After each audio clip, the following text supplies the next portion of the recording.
Já, heyrðu, við ætlum að tala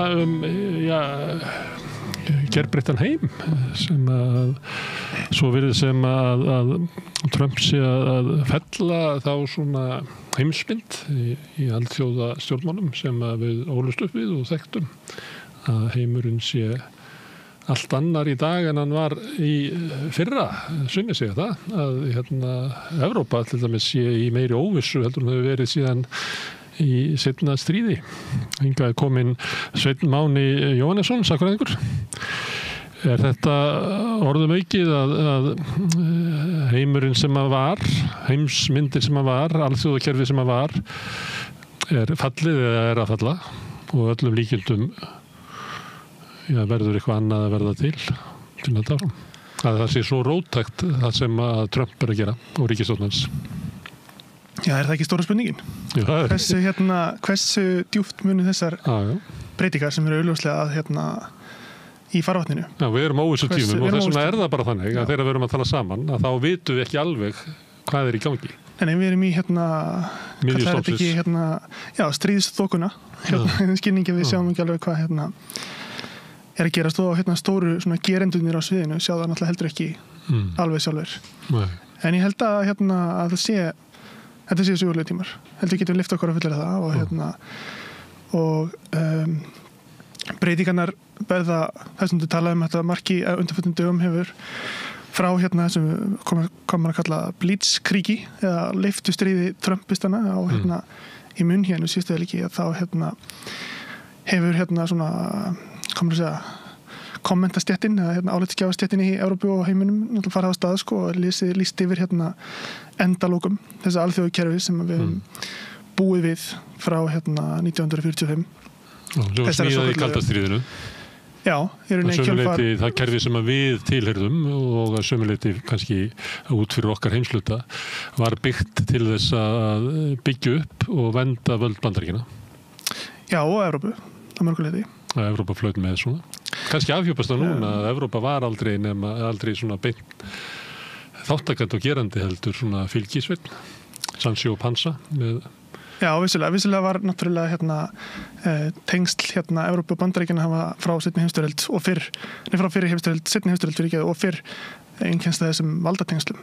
Það sem að Bandaríkin er augljóslega sterkari aðilinn og það hafa alltaf verið hreyfingar innan Evrópu sem hafa varað við of sterkum tengslu við Bandaríkin og óttægjaföl við Bandaríkin, ekki síður Rússa. Segðu mér, hefur það ekki verið minna farið fyrir því, svona undanfarið 30 ár? Jú, vissulega. Og undanfarið 30 ár þá hefur eiginlega Evrópa bara sætt sig við bara algjört forræði Bandaríkjanna í öryggismálum, í stefnu í bara heimsmálum, fyllt Bandaríkjanum meira og minna í þeirra leiðangrum, í Írak og Afganistan og Já, ég held sér og þetta fullir að Evrópa hefur veðjað á þann hest frá og Vestur-Evrópa hefur veðjað á þann hest frá endalókum seinni heimsstyrjaldar og upp á kalda stríðsins. En spurningin er varðandi hversu djúpstæðar breytingarnar eru. Og þannig að það er svona ýmislegt sem að má hafa í huga bæði spurningin hversu nýjar eru þessi breytingar núna. Það eru náttúrulega, við vitum að það hafa verið í farvatninu upp að einhverju marki frá allavega í 10-15 ár. Sem er krafa Bandaríkjanna að Evrópa taki meiri þátt í eigin vörnum. Já, bara breytingin á því að Bandaríkin sé hið óskorðaða ofurveldi heimsins með uppgangi Kína hefur þýtt það sem að er talað reglulega sem svona pólun Bandaríkjanna til Asíu til að beita sig gagnvart Kína og það þýði að Bandaríkin verði minna involverið í Evrópu og að samanskapi Obama og farin að tala að Evrópa þurfti að borga meira til eigin varna og taka meira ábyrgð á eigin vörnum. Þetta var ekki lengur ókipis öryggi og svo náttúrulega heldur þetta Trump tekur alltaf pól í hæðinu og allt það og Bush yngri kallaði herinn heim af minniseiði meðal annars í hugmyndum að áherslan yrði í kyrrðavinu. Það var hluta því. Þannig að þetta er ekki þetta er mörguleyti alltaf breytingar sem við vitum að hafa verið í farvatninu mjög lengi en það er birtingamyndir núna og hversu aggressívar þær eru gagnvart NATO, gagnvart gömlum bandamönnum í Evrópu og samanskapi tala vel til andstæðinga í Rússlandi eru náttúrulega þessu við líkt við svona sjokktherapy. Það er svona í alþjóða samskiptum, þetta er svona, og það er saman hvað segir Trump, sko, það er hann ekki verið að sitja aðgerðalaus undanfarnar 4 vikur. Hann hefur virkilega tekið sér til við að reyna að breyta hlutunum. Innanlands sem erlendis. Já, þannig að þetta er svona, tekst svona á svona samfellan og rofið í þessu samhengi, en ég held að segja á því að það er að vera grundvallar breytingar á þessu þessum tengslum. En þá aftur ef við spyrjum okkur, sko, hversi það er ekki eins og þetta kerfi sem við búum við undanfarin 80 ár hafi alltaf verið statískt heldur, sko. Það hefur breyst áður. Og það tók á sér eina mynd í kjölfar kalda stríðsins, svo tekur á sér aðra mynd í kjölfar fall Sovétríkjanna. Það sem við förum úr svona þessum tvípóla heimi yfir í svona einpóla heim og samanskapi með uppgangi nattvæðingar, endalokum Bretton Woods kerfisins, það sem er svona búið til meira sjálfræði fyrir ríki til að byggja sig upp á eigin forsendum, sko, upp á ákveðnu marki. Það hverfur og hefur svona alþjóðlega flæði fjármagns og annað slíkt, og nattvæðingin sem líka breyðir eigur fókus Bandaríkjanna á aðra staði. Þannig að þetta hefur breyst áður, sko. Þannig að það er spurning, sko, upp á hvaða marki erum við að sjá, sko, algjört niðurbrots þessi kerfis. Grundvallarbreytingar, eða upp á hvaða marki erum við að sjá einhvers konar breytingu innan þess. Og ég held að þeirri spurningu sé alveg ósvaraði þá. En ef við tökum þetta sem er kannski lengst í þráðurinn skilgreiningu Bandaríkjanna út frá þeirra öryggishagsmunum, að samkeppnisríki þeirra í heiminum er Kína. Það er það sem eina stórveldi sem getur vaxið upp til þess að verða ógn við Bandaríkin, og þá svo mikil ógn að þeir gætu jafnvel ógna þeim í sinni heimsálfu í Bandaríkjunum. Þess vegna verður þeir að kveða niður Kína. Og það sé meðal annars ástæðan fyrir því að þeir ætla að draga úr veru sinni í Evrópu. Við getum verið þarna, segja þeir kannski, en þá verður þið bara að borga, og ef þið, meira sem að þið eigðið í herútgjöld, þá kaupið af okkur vopn, þannig að við komum bara, þannig að það er ekki skaði hjá okkur að vera þarna. Þið bara borgið fyrir það, við skulum vera þarna ef þið borgið fyrir það. Og þetta má segja að hafi verið að byggjast upp einhvern svona tíma. Og saman hvað Evrópumönnum finnst, að þá er þetta bara afstaða Bandaríkjanna. Sum löndin eru svona, hafa kannski hort til Úkraínu sem svona tæki til þess að hafa áhuga Bandaríkjanna í Evrópu, og svo þegar Trump kemur og segir alltaf slökkva á stríðinu í Úkraínu, að þá kannski verður augljóst að það er ekkert sem heldur þeim nema þá að við þurfum bara að borga fyrir því að vera þar, og þá segja mann kannski en hvað er þá NATO? Er það bara einhver kaupstefna sem er, og þeir hafa engan áhuga, þeir hafa sagt að við ætlum ekki að verja ríki sem ráðust á sem ekki leggja núna 5% í landsframleiðslu í hernað, sem að þýðir umverulega 2/3 af því verður sent í Bandaríkina við að kaupa hergögn, því að NATO hernir allir eru byggðir upp á bandarískri hertekni. Einhver leyti var þetta mögulega sko fyrirséð, að þetta gæti orðið niðurstaðan, að Bandaríkjamenn hafa verið að senda skilaboð að þeir ætli ekki að leggja svona höfuð áherslu á stöðu sína í Evrópu. Þeirra áhersla sé Kyrrahafið, Suðaustur Asía, þannig að þetta ætti svo sem ekki að koma neinum óvart, og kannski var það bara blekking Evrópumanna að halda að það veri hægt að halda Bandaríkjamönnum í Evrópu, meðal annars með Úkraínustríðinu. Já, ég meina leiðtogar Evrópusambandsins var klárlega veðja á þann hest að reyna að halda Bandaríkjunum inn í Evrópu, frekar en að undirbúa sig undir það að Bandaríkjumenn færu út úr Evrópu. Og reyna bara að tefja það að færi. Taktíkin er svo að við vitum að þetta er óhjákvæmilegt, en við ætlum bara að reyna að senka þessu eins og mikið og mögulegt er. Já, náttúrulega kannski ekki víst að það sé óhjákvæmilegt, en jú, strategían hefur vissulega verið að halda Bandaríkjunum í Evrópu, og það er ekki ný strategía. NATO var stofnað til að fá Bandaríkin inn í Evrópu. Hugmyndin kom frá Bretlandi og ég meina Winston Churchill beitti sér mjög mikið fyrir því að fá Bandaríkin inn í Evrópu í aðdraganda seinni heimsstyrjaldar. Þetta hefur verið strategía í Evrópu frá því að Bandaríkin urðu stærsta hagkerfi heimsins í upphafi 20. aldar, að fá Bandaríkin inn í Evrópu á forsendum Vestur-Evrópu. Það er ekki nýtt. Það er þannig að mörgu leyti sko að samanskapi og á saman tíma og ég maður getur neykslast yfir því að Evrópubúar hafa ekki, leiðtogar Evrópuríki hafa ekki undirbúið sig undir þessa brottför, og það er alltaf mörgu leyti ákveðið vítavert gáleysi. En á saman tíma hefur það náttúrulega verið strategía Evrópu í sko meira en 100 ár að halda Bandaríkjunum inn í Evrópu, og hún hefur gengið ágætlega. frá sjónarhóli Evrópubúa í þeim skilningi að ef við sættum okkur við þegar Bandaríkin eru öflugri við og við ætlum að fá vernd frá þeim, þá hefur svo strategi að halda Bandaríkjunum í Evrópu virka frá 1945 og virkaði líka í fyrri heimsstyrjöldinni, þess að frá sjónarhóli Bandaríkjana og Frakka. En hins vegar varandi Úkraínustríðið, það er náttúrulega svona kristalla mjög mikið af þessari spennu milli Evrópu, Bandaríkjana og svo Kínaspurningunar, því að náttúrulega eitt af því sem að Donald Trump hefur lagt mjög mikla áherslu á, mögulega meira en forverar hans er Kína. Og hann náttúrulega lítið svo á að Biden hafi framið mjög stór strategísk mistök með því að semja ekki við Rússland fyrir innrásina eða þá skömmu eftir hún hófst. Ekki út af stöðu Evrópu, heldur bara einfallega til að koma vekk fyrir það að Rússar fari í fangi á Kína. Og það er eitthvað sem að Trump sagði í kosningabaráttunni, eitthvað sem hann sagt eftir kosningabaráttuna, að eitt af megin hlutverkum hans, eitt af megin verkefnum hans núna er að aftengja Rússland frá Kína. Og það er náttúrulega, og við erum að horfa på það núna, ég meina við sjáum þessari ráðstefnu í Sádi-Arabíu, er Marco Rubio að tala um að efla frábæri viðskiptatengsl milli Bandaríkjanna og Rússlands. Þetta er náttúrulega, að við sjáum narratíman sem við verðum vitnaði fjölmiðlum með náttúrulega þetta tengist sameiginlegri heimsýn Pútíns og Trumps og þeir séu svona báðir einræðisherrar sem að deili sína heiminn sem er alltaf mörgulegt rétt.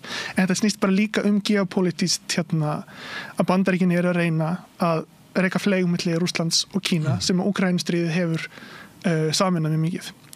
Og afhjúpa kannski að hagsmunir Bandaríkjanna, öryggishagsmunir Bandaríkjanna og Evrópu fara ekki saman, eins og Bandaríkjamenn skilgreina það að við getum ekki verið í ágreiningi við Rússland því að það ýtir Rússland í fangið á Kína sem gerir bara Kína ennþá sterkara og barátt okkar við það verður bara erfiðari.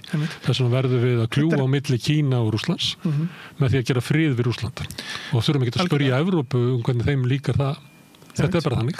En þetta er alveg bara mjög góða punktur og það er oft talað í þessu samhengi með þess að Evrópa hafi notið gríðarlega góðs af sambandi sinni við Bandaríkin sem náttúrulega er augljóslega rétt að hluta til. Það hefur þýtt að Evrópuríki hafa komist upp með að borga mun minna til hernaðar en flestir ríki gera, svona stærri svo að gera, þannig að það er ekki vafa því að mörgu leyti. En það hefur náttúrulega ákveðin fórnarkostnað í för með sér. Eitt er það náttúrulega að breytir náttúrulega hugafærinu leiðtogar Evrópuríkja verða svolítið háðir Washington, fara svolítið alltaf að spyrja alltaf hvað Washington finnst að þau taka ákvörðun í einhverjum málum. Það hefur þýtt stuðning við hryllingin á Gaza. Það hefur þýtt stuðning við stríði gegn hryðjuverkum. Það hefur þýtt eða vera þögul kakvart í. Og samskapi hefur loftarásir á Líbíu, innrásin í Írak, innrásin í Afganistan, alls konar bara hryllilega hluti sem kemur Evrópu ekkert við og við hefur eyðilagt, það hefur ekki vant að færa rök fyrir því að þetta með stríðið í Mið-Austurlöndum sem að Bandaríkin stóðu fyrir og í Norður Afríku hafi raunverulega grafið undan öryggi Evrópu frekar heldur en elta. Já, algjörlega, ég meina við sjáum það bara í formi flóttamannavandans og annað slíkt. Og það saman má segja mörguleyti Kína, því að afstæða Evrópu gagnvart Kína er ekki svo sama afstæða Bandaríkjanna gagnvart Kína. Og ein birtingarmynd þessi til dæmis að Evrópa hefur alltaf tekið þátt í orðræðu Bandaríkjanna gagnvart Kína á meðan til dæmis fordæmt fjárfestingu Kína í Afríku sem er mjög mikið hagsmunamál fyrir Evrópu sjálfu sér að Afríka fái meiri fjárfestingu. Flóttamannavandi Evrópu er stór hluti komin frá Afríku. Það er bent á það að árið 1950 var fólksfjöldi Evrópu það voru helmingi fleiri Evrópubúar en Afríkubúar. Í dag eru helmingi fleiri Afríkubúar en Evrópubúar og árið 2100 verða 600 fleiri Afríkubúar en Evrópubúar. Og samanskapi er ef þetta fólk Afríkubúar fæðast áfram í fátækt þeirri örbið sem mann hefur búið upp á í dag, þá þýðir það augljóslega meiri flóttamannastrum. Það er svona út frá realísku geopolítísku sjónarmiði, þá er það hagsmunir Evrópu að byggja upp hagkerfi Afríku til að byggja upp, og þar er Kína augljós bandamaður í því verkefni. Og kannski óska bandamaður Afríkubúa sem að vilja frekar eiga viðskipti við Kínveri heldur en gömlu nýlendveldin sem er svolítið erfitt fyrir Evrópu að horfast í augu við, en þannig er það bara. Það fer mjög í pirrurnar á Afríkumönnum að þegar Evrópa kemur og Bandaríkin með alls konar skilyrði uppbyggingu vega eða innviða og eitthvað fleira að heyra þessar umvöndunaraddir frá gömlu nýlendu ríkjunum Ég held að Evrópa þurfa að bíða í kannski nokkra aldir áður að geta haft svona beitt þessum tóni gagnvart Afríku. Maður heyrir þetta bara þegar maður tala við Afríku, menn að þeir líta á Kínverjar sem bara góða viðskiptafélaga, en þess að þeir eru bara að leggja veginn. Þeir eru ekki með neina aðra skoðanir á því hvernig samfélag okkar En það er líka það að þú ert að tala uppbyggingu í Afríku, að því hraðari sem efnaðsleg uppbygging verður þar, því hraðar hægist á fólksfjölguninni. Því það mun leiða til þess að fólk flytur til borgarinnar og þá fækkar börnunum. Annað slíkt. Og það er annað sem ef maður horfir kannski, ef maður tekur svona dæmi af Þýskalandi, ef að Þýskaland kaupir ekki orkuna af Rússlandi og dunkar þar niður í svona hálfgerða efnahagslægð og ef að það á síðan að neita sér viðskipti við Kína af því að Bandaríkin skilgrina Kína sem höfuðandstæðing sinn og vil draga úr viðskiptum Kína við heiminn, að þá er hægt við að Evrópa lendi bara í efnahagslegum miklum raunum ef að eigi að taka upp stefnu Bandaríkjanna gagnvart Kína.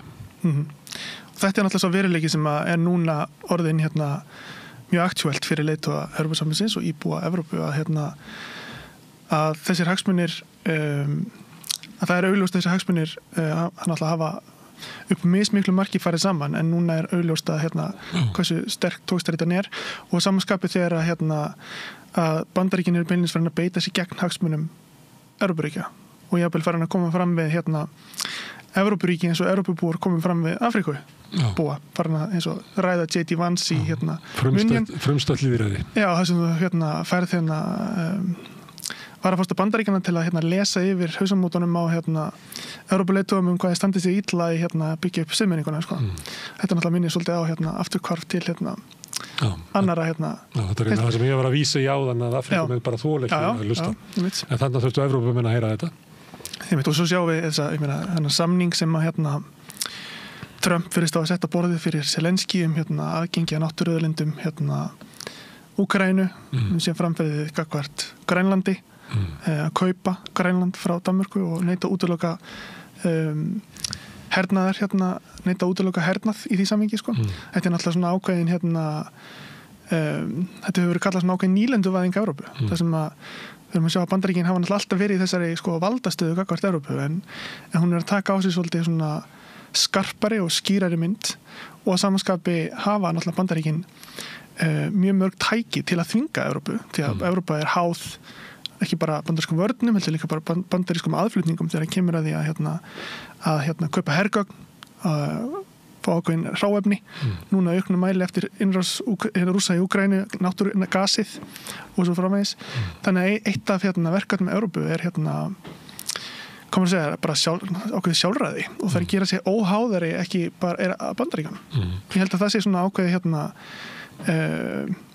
það sé ákveðin lífsnauðsyn fyrir Evrópu og hún sem einhvers konar heild ætlar að lifa af, en það er svo ekkert víst að hún gerir það, hún geti kvartnast niður í ólíka En áður við komum að því þá gætum við tekið árin frá seinna stríði svona fram til 1990 þá var til innan Evrópu svona efasemdir of náin tengsl við Bandaríkin sáust meðal annars í utanríkisstefnu Frakka og afstöðu þeirra inn í NATO og það var svolítið svona þráður í svona þýskum stjórnmálum sem var svona efasemdir svona menningarlega ári frá Bandaríkjunum og svona en eftir 1990 og fram okkar tíma þá eru þessar efasemdar mjög veikar og að sumuleyti þá hefur Evrópa bara beygt sig undir forræði Bandaríkjanna og farið í alls konar óheillavanlega ævintýri eins og við vorum að tala áðan og eiginlega útvistað stefnu sinni í heimsmálum til Bandaríkjanna. Svo allt í einu kemur í ljós að það gengur ekki lengur að því að Bandaríkin eru búin að breyta stefnu og eru með stefnu sem gengur bara mjög ábyrrandi og meira ábyrrandi en áður þvert á hagsmuni Evrópu. En þá eins og oft þegar þú búin að kemur út í gegnum svona kafla þar sem að engin opin kröftu umræða raunverulega hagsmuni Evrópu hefur eiginlega átt sér stað í 30 ár að þá kemur mér eiginlega að stjórnmálastéttinni eiginlega hún er svo blönk í sko að maður sér raunverulega, maður sér ekki sem maður myndi svona ætla að myndi rísa upp kröftug umræða hérna Evrópu næstu 30 árin, hver staðan hérna, hvað verður NATO, hvað hérna konar NATO niður, hvað gerum við, þú veist, menn finnst þetta að vera á svona furðulegum sko núlpunkti þessi umræða. Og það kannski þannig að þú hefur aldrei þurft að taka ákvörðun, þú hefur aldrei þurft að vera með sjálfstæða ákvörðun í heimsmálunum í 35 ár. Þá kannski ekki furðu að þú dregur hann ekki upp á vasanum. Já, ég meina algjörlega. Það að Evrópa hefur, eins og þú veist, hefur treyst á Bandaríkin upp að allt mjög marki og veðjað á það að Bandaríkin myndu halda sér á þessum stað. Og þess vegna áhugavert að pæla í þessum vanda, hver nákvæmlega við hugsum Evrópu sem einingu sem eigi sér framtíð. Hver vandi Evrópu? Hann hvers eðlis vandi Evrópu þegar kemur öryggismálum, þegar kemur efnahagsmálum sem einingu á alþjóðasviðinu, geopolítíska einingu á alþjóðasviðinu. Hvers eðlis vandinn? Hann efnahagslegur? Evrópa í einhvers konar efnahagslegri hnignun sem gerir það að verkum og hún að verða að hún mun ekki skipta máli í framtíðinni og ég held að það sé ekki endilega rétt. Það er margir sem að segja að Evrópa í efnahagslegu vanda. Hún miklu með efnahagslegum vanda. Ég meina, sérstaklega frá hruninu 2008 hefur Evrópa náttúrulega verið í mjög miklum sjálfsköðunar leiðangri í formi niðurskurðar stefnu og annað slíkt sko. Það er augljóst. En á móti kemur að Evrópa samt 3. stærsta hagkerfi í heimi, Evrópusambandið. Og ef við mælum það út frá svona ólíkur, náttúrulega, hvernig mælikvarðar þú velur, en ef þú mælir til dæmis kaupmáttar jafnvægi, purchasing power parity, þjóðarframleiðsla Evrópusambandsins á pari við Bandaríkin næstu því. Bandaríkjunum eru verð svo há að þjóðarframleiðsla Bandaríkjanna ekki alveg markana út frá þessum mælikvarðum. En það talar niðurskurðarstefnun eftir hrun sem hafi skaðað Evrópu. Ef að framundan það að alltaf 5% af landsframleiðslu að fara í hernað, að þá ertu raunverulega að horfa fram á framhald af því að það verði flutt fé úr innviðum og grunnkerfum samfélagsins yfir í hernað. Þannig að Evrópa mun halda áfram í sjálfskoðun. Já, náttúrulega líklegasta niðurstaðan, ef maður pínu svartsýn, líklegasta niðurstaðan náttúrulega svo að leiðtogar Evrópuríkja reyna að halda Bandaríkjunum friðþægi Bandaríkin, þóknast Trump, muni færa hernaðar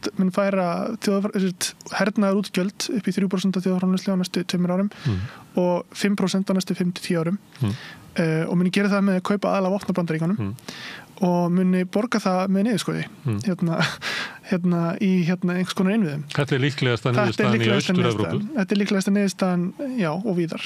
Það sem að innbyggt inn í þjóðirnar óttinn við Rússa, að það líklegt að þetta verði niðurstaðan. Það ekki ólíklegt að þetta verði niðurstaðan og þetta niðurstaðan sem myndi spila upp í hendurnar ekki bara Donald Trump, heldur líka á öfgahæri flokkum innan Evrópu, því þetta náttúrulega væri þeir myndi segja akkur ekki bara sem frið við Rússa og annars líkt sko, þeir myndi náttúrulega nýta sér þetta, það sem þau myndi að fara þá umræðu að þetta væri aðstæði sem væri kjörlendi fyrir uppgang öfgahærisins, alveg saman hvernig náttúrulega liti.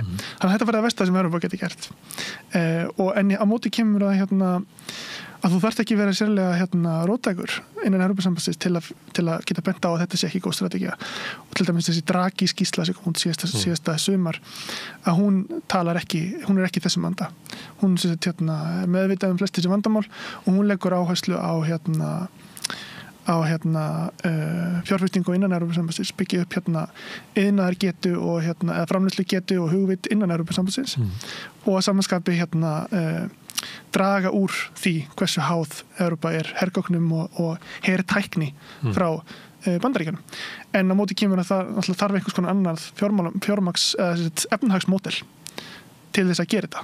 En er núna þetta sterka, þetta módel fjármálaregluna og þar að segja sameiginleg evra fjármálastefna, peningamálastefna og samanskapi ólík fjármálastefna út frá mjög ströngum fjármálareglum. Sem eru fjármálareglur sem eru eiginlega settar til þess að veikja ríkisvaldið og draga úr getur ríkisvaldsins til þess að vera í svona, hvað við kalla bara nation building eða uppbyggingu atvinnu eða innviða og eitthvað fleira sem að hefur háð Evrópu. Algjörlega, en á móti kemur von Evrópu kannski í því að þú þarft ekki að það alveg til svo miðjuskoðun að Evrópa þurfa að líta svo á að þessi heimur, globaliseraði heimur, hún þarf að lifa í þeim heimur sem við búum í dag sem ekki þessi globaliseraði heimur sem var fyrir 10-15 árum og þurfi að taka upp það sem er industrial strategy, þetta er svo kallega hvað þýðir íslensku atvinnustefnu eða annað slíkt, til að byggja upp sína eigin innviði, sína eigin getu, eigin aðgengi að hráefnum og eigin framleiðslu getu og vera ekki háð aðflutningi frá jafnvel bandamanni eins og Breitlandi. Og það er stefna sem öll ríki hafa notað til þess að byggja sig upp, stefna sem að Japanin notuðu, Kórumenn, Bandaríkjamenn á sínum tíma, Evrópa á sínum tíma, en var aflögð á tímum nýfrjálshyggjunnar og globaliseringarnar. Ég meina einlega til að horfa á hvað Bandaríkin að gera varðandi Grænland, Úkraínu, þennan hráefnasamning og Panama skurðin er náttúrulega nákvæmlega þetta og sem hófst undir Biden-stjórninni, þú veist, að færa virðiskeðjur frá hráefnum og málmum og þessum svona nauðsynlegu góðmálmum og hráefnum færa beina stjórn bara hernaðarvald yfir þeim til loka framleiðslunar sem er eitthvað sem þessi gömlu auðlindaveldi fyrir seinni heimsstyrjöld gerðu og þetta er náttúrulega mörguleiti einhvers konar afturkvart til þess að þjóðaröryggi þýðir að þú þurfir að hafa beinstjórn yfir öllum þáttum framleiðslukeðjunnar að því að þú getur ekki treyst bara á það að Kína selja þér örflugurnar sem þú þarft. En samt verða líklega alþjóða viðskipti meiri heldur en þau voru kannski fyrir 30 árum, 60 árum. Það er ekki þannig að bara slökkni á alþjóða viðskiptum. Það er enginn að spáði. En þetta er svona efnaðslegar staða og þú segir að Evrópa hafi góðan séns. En til þess að nýta þann séns að þá þarf að vera pólitísk samstaða og forysta. Já. Og þá erum við kannski komin á það að ríkinni hafa bara svo ólíka hagsmuni og stundum er það sagt að við verðum svolítið að tala um svona öryggismál. Að það er alltaf skilgreining á öryggishagsmunum sem að mun alltaf ráða og ríki eru til í að gera aðgerðir sem að jafnvel brjóta niður efnaðslega getur til lengri tíma ef það mun tryggja öryggið þeirra. Og þess vegna nefndi ég áðan að það væri líklegra að ríkin í Austur-Evrópu mundi beygja sig undir ef við köllum það fjárkúgun Trump að ef að þið verjið 5% af landsframleiðslunni í hernað og þá fara 2/3 líklega til þess að kaupa dótið á okkur og við lítum á það bara sem tekjuöflun fyrir bandarískt hagkerfi. Að þá er það líklega þau lönd sem eru nágrannar Rússa sem eru til í að fallast fyrir þetta. En þetta er ekki það sem væri kannski hagsmunir Frakka eða Portúgala eða tala ekki Íslendinga. Íslendingar þurfi ekki að kaupa vernd Bandaríkjanna því að Bandaríkjamenn skilgreina Íslands sem hluta á sínu áhrifasvæði og munu aldrei una neinum að komast hér til nokkur áhrifa. Já, náttúrulega tvendið þessu, annars vegar hvað leiðtogar Evrópusambandsins líta á sem sína hagsmuni og svo hvað við túlkum sem raunverulega hagsmuni. Og ég held að Frakkar og Frakkar líti svo á að nærvera að vera Bandaríkin í Evrópu sé lykilatriði í þjóðaröryggi Frakklands og NATO sé lykilatriði í þjóðaröryggi Frakklands. Og þar alveg sé 5% af landsframleiðslu bara money well spent. Ég meina, Emmanuel Macron hefur ekki lengi en í nokkur ár talað fyrir því að Evrópa eigi að taka meiri ábyrgð á einvörnum og það eigi að koma sér upp industrial policy og byggja upp eigin varnir. Hann fær ekki góðan hljómgrunn Hann fær það ekki, nei. Eða ég engu sem hann stingur upp á Hann er mjög einangraður í Evrópu. Hann er það. Og þess vegna er náttúrulega vandi Evrópu mörgum leyti er þó ákveðnar efnaðslegar undirstöður séu bara fín allt í lagi. Og ég meina Evrópa býr við mjög fína framleiðni. Það er að tala að Evrópa hafi dottið aftur úr í framleiðni en það er held ég að orðum ofiki, það er bara ágætis framleiðnistig og þó hann hafi ekki verið aukast og náttúrulega stóri vandi þar er náttúrulega skortur á fjárfestingu sem að þessi niðurskurða stefna hefur leitt að sér en það náttúrulega er hægt að breyta því en pólitíski eins og þú segir, pólitíski súperstruktúrin yfirbyggingin er tætt og veik og meðal annars út frá út af uppgangi öfgaherrafla sem er á móti í Evrópusambandinu. Já, er á móti Brussel. Já, og ná miklum árangri meðal annars út af því að það er upplifun stórs hóps, ekki endilega meirihlutans í öllum löndum, að Evrópusambandið hafi ekki reist okkur vel. Nákvæmlega, sem er náttúrulega mörguleiti rétt. Já. En það er spurning hvort þá er náttúrulega spurning hvort betri strategía sé að losa sig við það eða bæta það, og það er náttúrulega reyna af þeim spurningu sem að Evrópubúar standa fram fyrir. Að það er hvort að Evrópa sem eining sé þess virði að búa til eða varvita, eða fara einhver aðra leið. Ég meina, það alveg hægt að fara einhver aðra leið. Ég meina, það þetta búið til að það ekkert ólíklegt að Donald Trump og Vladimir Putin sé að tala það hvernig með skipta Evrópu í áhrifasvæði. Og það náttúrulega muni Bandaríkin taka vesturhelminginn og Rússar austurhelminginn. Eins og áður var. Já, og splitta þannig Evrópu sem heild. En það náttúrulega þú veist, þannig að það ekki víst að Evrópa sem eining muni verða sérstakur geopolítískur. En það Evrópa kannski, hún bara hugmynd og ég meina, nú Evrópa sem heild stendur frammi fyrir miklum áskorunum, þarf að svara sambandi við öryggismál, sambandi við efnahagslega uppbyggingu, pólitíska stöðu sína í alþjóða taflinu öllu. Ef þau væri þarna inni í þessu herbergi og við myndum opna hurðina, þá heyrir bara garg. Það bara hver hendur á fætur annarri, sko. Og svo við bara lokum hurðinni, því það enga líkur á því að það komi einhvern sameiginleg niðurstaða út. Það ekki eins og sko plattformur fyrir því. Menn veit ekki eins og hvar á að búa til í Brussel eða á hvert land fyrir sig ákveð þetta. Inn í öllum löndunum sko pólitíska kerfið sko í algjöru upplausn og sömuleitt á pólitíska kerfið að tala um heimskerfið. Pólitíska kerfið sem að tilyrði eftir því stjórnum að það farið á Ítalíu. Það mun fara í Frakklandi endanlega bara í næstu kosningum. Þú veist, það í stórkostlegu vanda í Þýskalandi, sko, þeir flokkar sem héldu utan Þýskaland eru svo veist að missa völdi, það eiginlega farið í Hollandi. Bretland að fara. Ekki kosningar á laugardaginn? Jú, laugardaginn. Þannig að það svo mikil órói í Evrópu að tala það að Evrópa komi saman og móti einhverja stragedi út úr sínu vanda. Maður bara átt að segja á því hvernig ætti það að gerast. Nei, ég veit.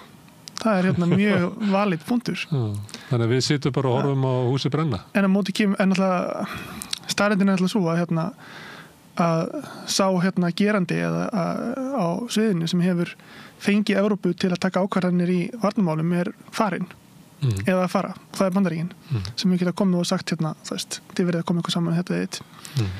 Og sá veruleiki að hverfa og þannig ekki alveg ljóst hversu það var líkt ég las grein sem byggði á skoðanakönnun sem var gerð meðal evrópska öryggismálasérfræðinga sem líktu því að ef Bandaríkin færi út úr Evrópu líktu því við að Rússland myndi varpa kjarnorkusprengju á Evrópu. Það væri slík öryggisógn við Evrópu. Og annars ekki víst að við vitum ekki nákvæmlega hvernig Bandaríkin munu hverfa á braut, hvort þetta verði hvort að Trump sé meira bara að reyna að fá Evrópuríki til að borga meira eða hvort að hann ætli raunverulega að bara fara með heri Bandaríkjana frá Evrópu og það stendur í projekt 2025 sem að Pete Hegseth, nýr varnarmálaráðherra, hefur líka talað fyrir að Bandaríkin ætti að fara með bara alla sína flota, alla sína heri, alla sína herstuðar sem eru mjög margar í Evrópu og skilja NATO eftir bara með kjarnorkutryggingu. Þess að Bandaríkin með svona kjarnorku backstop. Þið fá kjarnorkutryggingu var Bandaríkjanum en ekki neitt annað. Þannig að það einn möguleiki. En hinn möguleikin meira svona eins og þú veist að Trump reyna að búa til fleiri svona tvíhliða tenginga milli ríkja. Þá vantar Ísland í góðum málum af því að Ísland svona nær áhrifasvæði Bandaríkjana og samanskapi löndis á Pólland sem að hafa það ekki langt síðan að Trump talaði það að búa til Fort Trump í Pólandi af því að maður svo ánægður með varna einslu Pólverja. Já, þið borgið fyrir eins og Pólverjar eru til að gera. Af því að þá komum kannski að því að Pólverjan og tvíliða samningar sem að Bandaríkinn gert, af því að það eru ólíkt mat, sko til dæmis tala Macron sameilan her og allt þetta. Ef þú ert í Pólandi þá hefur engan áhuga á því að treysta öryggið Póllands af einhverju samkomulagi við París. Það bara þú vilt Washington. Það bara kemur ekki til greina að ef þú varir í Pólandi og verður að tala það að við ættum að ekki treysta Bandaríkin, heldur treysta á eitthvað svona sameilan her og eitthvað samkomulag Þjóðverja og Frakka, það myndi ekki hlusta á þig, sko. Ég held ekki, sko. Það bara lykilatriði að hafa vernd frá Bandaríkjunum og ég held að þeir hafi bara engan áhuga á þessu tali uppbyggingu á sjálfstæðum vörnum Evrópu. Þannig að þú ert að segja þá að þeir muni þóknast þegar farið þá strategíu að Evrópa muni kvarnast í þessar ólíku strategíur að Macron mun tala fyrir sjálfstæðari Evrópu en löndi eins og Pólland muni hafa lill trú á því. Ég er ekki að segja að þú ert að vitna í það Trump finnur það eiginlega að Pólverjarnir eru eiginlega búnir að samþykkja þetta og hann ætlar að búa til Fort Trump fyrir þá. Þeir borga fyrir það? Já, einmitt. En það náttúrulega við gefa okkur það að Trump ætli að vera áfram í Evrópu. Ef þú borgar. Já. En ekki ókeypis. Og það er það náttúrulega Evrópa er í mjög þröngri stöðu og ef til villi það skásti kosturinn. Að vera í þröngri stöðu? Nei, að borga fyrir vernd. Já, að þá með að byrji vera þannig að ríkin í austri gerir svona tvíliða samning formlegan eða óformlegan. Já. Og beigir sig undir, við getum kallað fjárkúgun Trump, að vera til að verja ykkur eða borgið. Og þá hægt og bítandi muni löndin í vestri beigja sig undir það líka. En svo náttúrulega einn annan möguleiki í þessari stöðu sem er bara það að Evrópa takir sig saman. Og mögulega gerir þetta er svona róttæk hugmynd sem hefur svolítið verið fleytt í umræðin undanfarna daga. Og það er að Evrópa takir sig saman og gerir einfaldlega samkomulag við Rússland. Semji Úkraínustríði og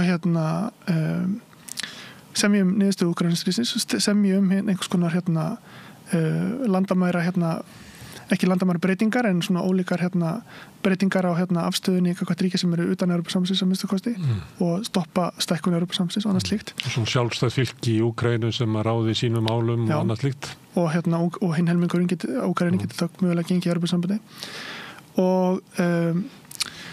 og þannig tæki ábyrgð á eigin framtíð. Þegar náttúrulega þessi dýnamík sem við vorum að lýsa, þú varst að lýsa og við vorum að lýsa og náttúrulega snýst svolítið það að Rússland sé megin ógnin við Evrópu. Og það er náttúrulega hægt að reyna að breyta þeirri stöðu með því að gera samninga við Rússland af því að Rússland, það er enginn í Rússlandi sem heldur að Evrópa sé að fara ráðast inn í Rússland. Ég pröfaði að segja það á fundi umræðum utanríkismál fyrir síðustu kosningar. Að við horfum til lengri tíma að besta leiðin til þess að byggja upp frið í Evrópu er að búa til frið við Rússland. Ágreiningur á milli Evrópu og Rússlands mun alltaf valda ófrið í Evrópu. Þannig ef Evrópa ætlaði að hugsa til lengri tíma hvernig við ætlum að byggja hér upp blómleg samfélag, þá verðum við að búa til frið við Rússland. Þetta er náttúrulega mjög óvist að segja þetta meðan Úkraínustríðið er. En ég hef alltaf metið að svona er þetta bara. Ef Evrópa ætlar að búa til átök við Rússland næstu áratugina, að það mun bara halda aftur að þróun Evrópu. Ég veit. En líka það er ekki spurningin er náttúrulega líka bara í hvað eru valkostinir Þú veist, hvað getur Ég segi 30 ár vegna þess að það er ólíklegt að Putin verði yfir 100 ára. Við erum búin að teikna mjög þrönga stöðu Evrópu. Ef hún er rétt þá náttúrulega eru bara ákveðnir valkostir í stöðunni. Og ef og mikið af því sem við höfum verið að lýsa byggir á því að Evrópa þurfi mikla hervernd frá Bandaríkjunum gegn Rússum. En ef það er að draga úr þörfinni á hervernd gegn Rússum, þá breytist sú staða, ekki satt? Breytist stöðunni efnahagslega, öryggislega. Og að samanskapi er Rússland, eins og segja, heldur ekki í Rússlandi Evrópa sem var að ráðast á Rússland. Í þeim skilningi að þeim skilningi sem Hitler eða Napóleon gerði. Heldur vandamál Rússa er miklu frekar mjög stóru landamæri gagnvart Kína, sem er töluvert efnahagslega sterkara ríki. Þannig að það má líka færa rök fyrir því að Rússland hafi sterka hagsmuni á því að neutralisera að því að það er augljóst að Úkraínustríðið hefur haft mjög neikvæð áhrif á hagkerfi Rússa. Þannig að neutralisera þá stöðu og reyna að byggja upp Rússlandi framtíðar ætti líka að höfða til Rússa. Og nú erum við komin bara, eins og segið, að tala um þetta fyrir kosninga síðast. Það gæti enginn sagt að við viljum bara fá frið núna í Úkraínu. Nú eru allir að tala um frið í Úkraínu. Ég var að reyna að tala um það. En það sagði það enginn mainstream, það var ekkert mainstream að tala, enginn sem tala það mainstream fyrir en nú eru bara staðreyndirnar on the ground, eins og sagt, bara allt öðruvísi. Þá skulum við tala um ólíka hagsmuni Bandaríkjanna og Evrópu. Ef að svona öllum einfaldleika þá eru mat á öryggishagsmunum Bandaríkjanna þannig að við erum stórveldi og við viljum eiga okkar heimsálfu og telja þá oft Suður-Ameríku með. Já. og þó að kynverjar séu komni það til meiri áhrifa heldur en að maður hefði kannski fyrirfram spáð að það eru mikil viðskipti í mörgum löndum við Kína og alls konar svona samskipti en það er svona hugmyndin. Trump vísaði það með Panama-skurðinn. Já, og til þess að tryggja yfir á okkar heimsálfu að það má ekki rísa upp neitt veldi í öðrum heimsálfum sem getur haft afl til þess að koma og ógna okkur á okkar svæði. Þess vegna berjum við niður japanska keisaradæmið, Þýskaland nasismans, Sovétríkin, allt sem getur rísið upp orðið okkur ógn. Ef það er friður á milli Rússlands og Evrópu, þá er það orðið fyrirbrigði sem getur vaxið upp og elfst. Þá erum við bara spá langt fram í tíman að ef það er friður á milli Rússlands og Evrópu þá er þetta mjög sterkt og öflugt efnahagslegt svæði, gríðarlega auðlindir í Rússlandi sem myndu þá fóðra þroskaða atvinnuuppbyggingu í Evrópu og þar eftir göttunum. Að kannski er það þannig að hagsmunir Bandaríkjanna eru að það sé ekki friður á milli Evrópu og Rússlands. Bara svona það sem þú voru að horfa út frá öryggishagsmunum Bandaríkjanna 30-40 ár fram í tíman. Nei, það er bara betra að hafa ófrið þarna heldur en frið. Já, hvernig búslæri þá samningaviðræðunum núna? Þegar þeir ætla að draga Rússland til sín eiginlega fram í Evrópu En að kemur undir... Þú tekur varaforstan þar sem hann ávarpar stjórnmálaelituna í Evrópu og segir að þeir eru bara rangri leið pólitískt og þau öfl sem að hann talar að séu hinn raunverulegi vilji fjöldans, hann talar náttúrulega svo fasisti að AfD í Þýskalandi og líklega Le Pen og Meloni og svona þessi henni raunverulega Evrópa sem að brjótast fram en hafi verið kúuð og náið fram. Þetta eru allt saman hennir eðlilegustu bandamenn Putin. Já, mitt. Upp á ákveðnu marki. Já. Þannig að ég veit ekki hvernig þeir horfa á þetta, þessi kallar. En það er eins og þeir horfi á að þetta sé sú Evrópa í samstarfi við Rússland væri Bandaríkjunum hugnanleg, en ekki svona Evrópa eins og við myndum vilja búi í. Já, mitt. Mér áhverju punktur með að Bandaríkin og það kom fram að í gær á dag að það er niðurskurður planaður í Pentagon. Já. 8% á ári. Já, í Evrópu en ekki í Asíu og... Já, hann á að fókusera á Evrópu og Miðausturlönd en ekki á Asíu og þá nota peningin til að byggja játskjöld yfir Bandaríkjunum, sambarilegan og þann sem er í Ísrael og Bandaríkin hafa byggt í Ísrael. Og þetta náttúrulega er ákveðið shift, breyting frá meira svona einhliða varnarstrategía, það sem að þú ert að hverfa frá því að líta svo á að bandalög við Evrópubúa séu ódýr leið til að tryggja þetta eigið öryggi eða hagkvæm leið til að tryggja þetta eigið öryggi og samanskapið að það að nota Evrópu sem einhvers konar jaðar gegn Rússum sé góð leið til að tryggja þetta eigið öryggi yfir í að fara eða peningunum í þessa svona meira einhliða og svona sjálfbærari, svona stendur með forma vörnum. Þannig það er líka áhugaverður maður hefur svona tilfinningunni 8% niðurskurður í 5 ári röð er eiginlega helmingun og rúmlega það. Það er slett því. En það er alltaf ánótað sem að byggja nýja strategíu. Það er mikil áhrif á Evrópu. Það verður að færa peningan frá Evrópu með Austurlöndum til Bandaríkjanna, já. Og þetta er svona það er áhugavert hvernig svona alþjóðakerfið ólík sín manna á alþjóðakerfið getur svo byrst og hvernig nákvæmlega sín þeirra á alþjóðakerfið mun mótast og í hvaða fyrirmyndir þeir leita er mjög áhugavert og það er ein leið til að hugsa sér er bara einfallega að ég var sveltið fyrir mér hvort að svona Trump og félagar líti svo á að mótilið er að sé afturkvart til svona hugmynda engilsaxneska yfirbyrði svona samveldi engilsaxneskara þjóða og sem var mjög vinsæli undir lok 19. aldar upp á 20. aldar. Þú hefur rannsakað svolítið ekki? Hvað segir ég? Jú, aðskoðan, já. Og það sem að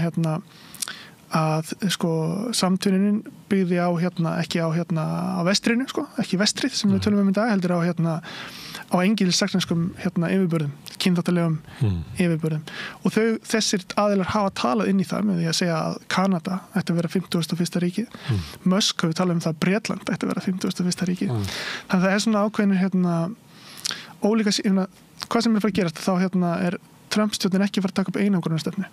Við erum fara að sjá áfram mjög herska og utanríkisstefnu, heimsvaldastefnu sem mun taka á sig nýja mynd. Þá að því að við erum að leyfa okkur að því að við erum á svona núllpunkti, þá leyfum maður sér að velta upp alls konar hugmyndum. Eitt það að því að við erum að tala alþjóðakerfi sem byggðist upp eftir seinna stríð og sömuleyti byggt upp af til þess að viðhalda og auka áhrif Bandaríkjanna. Að þá eru Bandaríkjamenn sömuleyti háð Evrópu til þess að ná því í gegn og með því að byggja upp bara í Sameinuðu þjóðunum, í NATO, í alls konar alþjóðlegum stofnunum og fleira. Og þá voru þetta svona einu eðlilegustu bandamenn.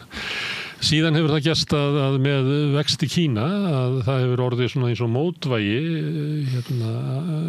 á alþjóðlegum vettvangi og áttu vísað í BRICS og stækku þess og fleira sem svona eitthvað sem gæti þroskast í að verða annað kerfi að þú geti valið hvort þú vildi vera í vesturlandakerfinu eða í einhverju nýju sem hefur verið að byggjast upp. Kannski það mat Bandaríkjamenn þannig að gamla kerfið að það eiginlega fallið og þeir þurfi ekki lengur á Evrópu að halda til þess að hafa áhrif á í gegnum svona alþjóðlega stofnanir en það hafa ríkisstjórn Trump meira og minna hafna þeim. Þeir eiginlega bara ganga út úr þeim. Þeir bara yfirgefa sitt eigið sköpunarverk. Neita að beygja sig undir eiginlega allt sem kemur út úr því kerfi og hafa grafið undan því kannski sérstaklega með stuðningi sínum við Ísrael mjög heiftarlega á undanförnum árum. Að kannski meta þessu svo að þeir bara þurfi ekki á Evrópu að halda að þessu leyti. Þannig að leiðin til þess að tryggja stöðu Bandaríkjamanna í heimskerfinu að ná góðum samningum við Rússland og meiri segir Trump stundum að ná góðum samningum við Kína. Þannig hann talar ekki alltaf eins og Biden að þetta sé eiginlega eins og sé verið að byggja upp eiginlega stríðsátök við Kína. Heldur talar hann stundum að við getum bara skipt heiminum á milli okkar.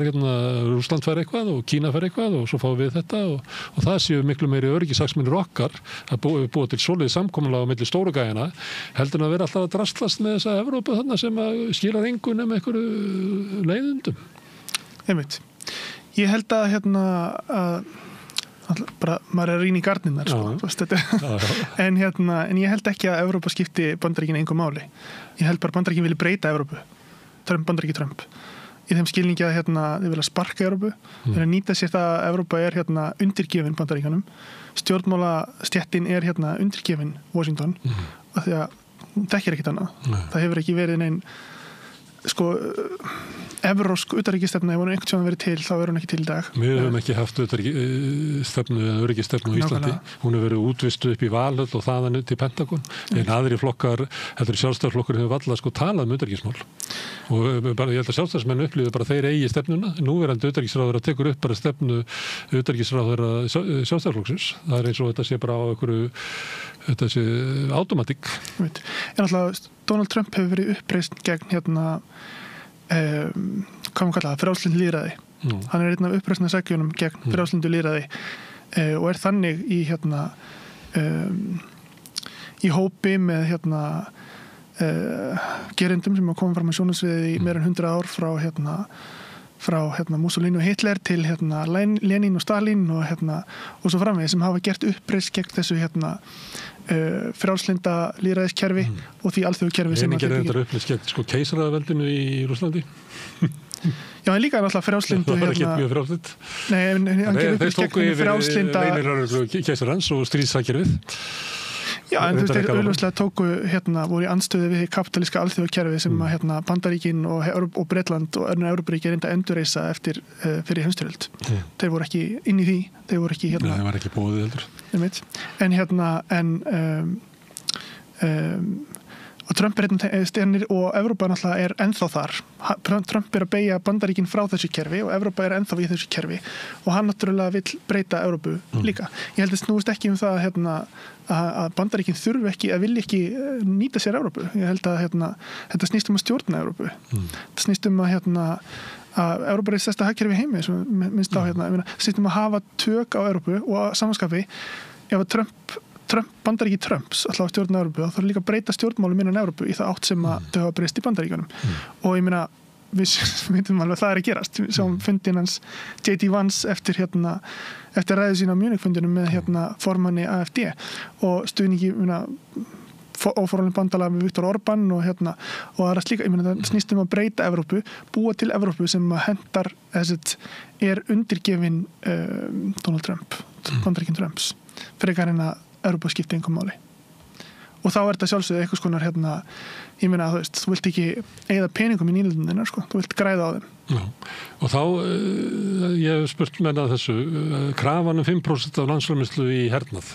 hvort að hún sé pólitískt að því leyti að það vita allir að það ríki sem að beygja sig undir það, að það mun veikja velferðarkerfið og svona grunninnviði og svona því opinberu þjónustu og eitthvað fleira, það bara liggur í hlutverðisræði og hvort að þessi krafa sé einmitt svona pólitískt í Evrópu, ef þú væri trumpisti í Bandaríkjunum og horfið til Evrópu, að það bara gott á það og þeir hafa komist upp með það að eyða engu í varnarmál og hafa byggt upp þetta velferðarkerfið þeirra sem að síðan einhverju pólitískar í Bandaríkjunum koma og reyna að berja okkur með að við höfum ekki, við höfum ekki almenna heilbrigðisþjónustu og eitthvað svoleiðis, þannig að við skulum bara koma í þannig fyrir að þeir geta ekki átt fyrir þessu þarna í Evrópu og þá verður það bara eins og við. Ef við sér bara hvað Trump og Musk er að gera í Bandaríkjunum að þeim ætlir að halda áfram með þessari vegferð sem þá þegar búið að hengja sér stað í meiri 30 ár og búið að hólað innan ekki bara velferðarkerfið í Bandaríkjunum sem var þó veikt fyrir, heldur líka bara getu ríkisins til að gera eitthvað samanber í COVID-faraldrinum. Evrópa stendur fram, það væri feigðarflan að fara að skera niður á stórum skala til að fara að eyða í vopnubyggingu og myndi náttúrulega einungis bara rúlla út rauðadreglunum fyrir aukahæri öflin. En á móti kemur að ef Evrópa, sem ætla ekki að vera að gera strax en ef Evrópa myndi eyða 5% af sinni þjóðarframleiðslu í hernað, þá þarf það ekkert á NATO að halda. Því að þá væri Evrópa eða meira en Bandaríkin. Jú, en það gerir þannig að allur hernað uppbygging NATO er byggð á bandarískum vopnum. Þannig að þið eigið 5% en kaupi, það verður 2/3 að þessu ferði að kaupa dótið okkur. Þannig að þeir losna ekki til okkur. En það er náttúrulega spurningi hvernig þú framkvæmir það. Þú getur líka byggt upp á þín megin. Þá þarf þetta að vera pólitísk forrætt til þess að gera það. Já. En það er alveg rétt, En Þannig að tilboð Trump er við skulum venda ykkur ef þið verðið eins og við, ef þið brjótið niður velferðarkerfin ykkar. Ég held að það sé ágætlega orðað. Já.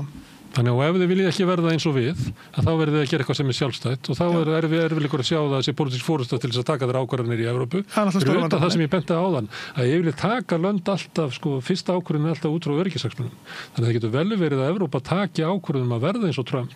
Það er leiðin til þess að verja sig, verða með meira öryggi og látið það bara yfir sig ganga að brjóta niður það sem við höfum alist upp við að segja þessu kostur Evrópu.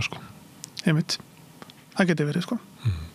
Hinn strategían sem að held að segja bjartsýnni er að byggja styrkileikum Evrópu sem er bæði efnaðslegir og félagslegir og félast í til að vera með aðeins meira vonarglæti í þessu sem felst í frekar öflugu hagkerfi löngum meðalaldri ágæti lífskjörum lágri dánantíðni og annað slíkt sem að Bandaríkin hafa ekki. Já, og við sjáum hörna í Bandaríkjunum. Einmitt. Og einfallega Evrópa á uppsafnaða getu líka sem hefur legið í dái undanfæri 15 ár og með því að Evrópski seðlabankinn hefur dælt trilljónum evra í fjármálakerfi í Evrópu sem hefur aðalega farið í það ekki að fjárfesta en það er nánast engin fjárfesting í Evrópu heldur farið í það að kaupa hlutabréf í öðrum fjármálafyrirtækjum.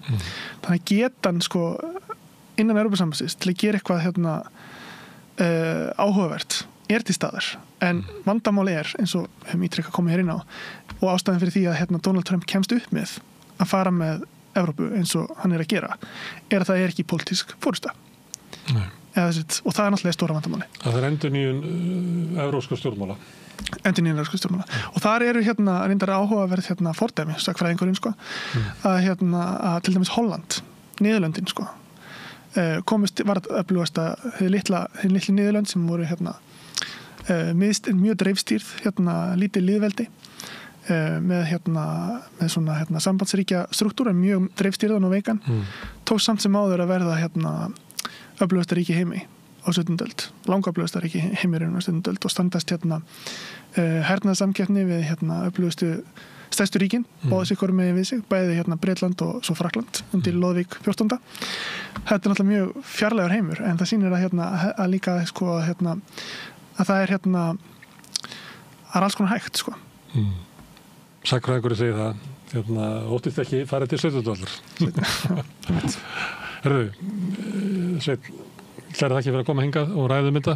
Þetta er mikilvæg mál og gaman að spjallum þetta í þessari óvissu sem og við ítryggum það að við erum að tala út frá fullkomni óvissu í Evrópu. Já, nákvæmlega, algjörlega. Kæra þakkir. Takk.